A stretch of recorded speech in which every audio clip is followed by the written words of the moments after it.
When it comes to the French, King Louis got benched. When the peasants got upset, they took out Antoinette. To keep the killing clean, they set up all those guillotines. When it came to wars and fights, Napoleon was dynamite.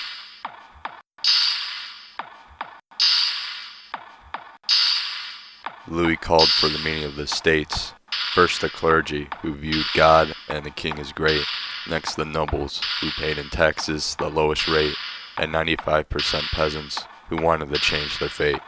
Because of their enlightened attitude, people wanted more rights and food. So when the king sent them to the tennis court, where the king got played in a revolutionary mood, the tennis court oath was taken to support a constitution. Many view this as the start of the French Revolution.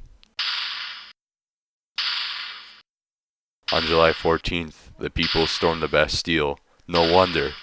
80% of their income went to bread for a meal. But as the free men in Paris cheered, peasants abroad were paranoid, spreading the great fear, and the women led their own revolt in an October march on Versailles. Olympe de Gouges wanted to have as much say as the guys. The women chanted, "Bread, bread, our rights are ours to take."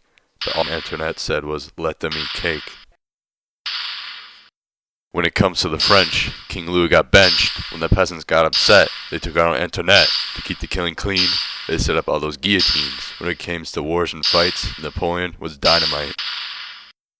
The National Assembly has turned into the convention, having a hard time with Austrian takeover prevention. But the parties in power, the Girondins and the Jacobins, focus on the enemies of the people within. So as Danton makes a loud cry to join the war, Jacobin leader Robespierre appealed to the people who were poor, who to show their status wouldn't wear sans-culotte. They weren't nobles. They just could not tolerate their political enemies, so the Jacobins worked with them to weaken the Girondins and chop off Louis's head.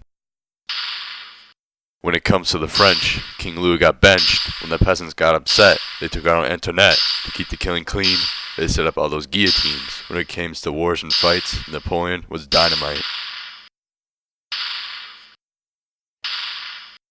Robespierre's next idea, the Committee of Public Safety, generated the Reign of Terror, failing to keep people safe greatly. So anyone not revolutionary enough met the guillotine, including Marie Antoinette, their not so beloved queen. But over time, even Robespierre was decapitated, still leaving France's government dilapidated.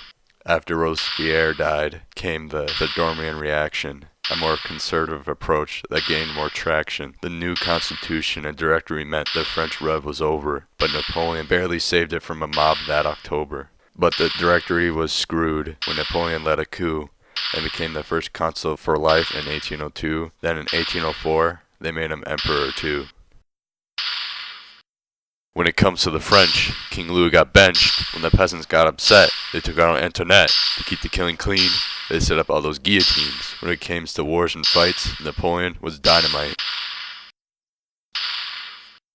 Transforming the army of Italy, Napoleon's power was rising rapidly. After scoring victory after victory because of his speed and mobility, after losing naval power in Trafalgar in 1805, the Third Coalition was formed between Russia, Prussia, and Britain, but Napoleon's wars were just coming alive.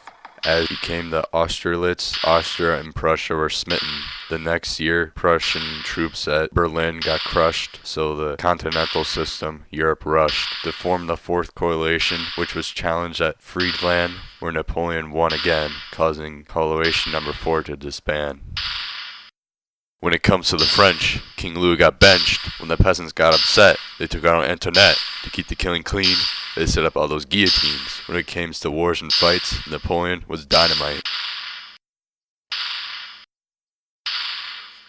In the Peninsula War, Napoleon beat Spain, much to the Fifth Coalition disdain. Next, Napoleon attacked Russia, but the harsh winter was such a pain that over half the Grand Army died of hunger or frostbite. This battle with the elements was the end of his might. Eventually he was exiled to Elba and a Bourbon was crowned king, but he escaped and rose to power again. Dictating was his thing.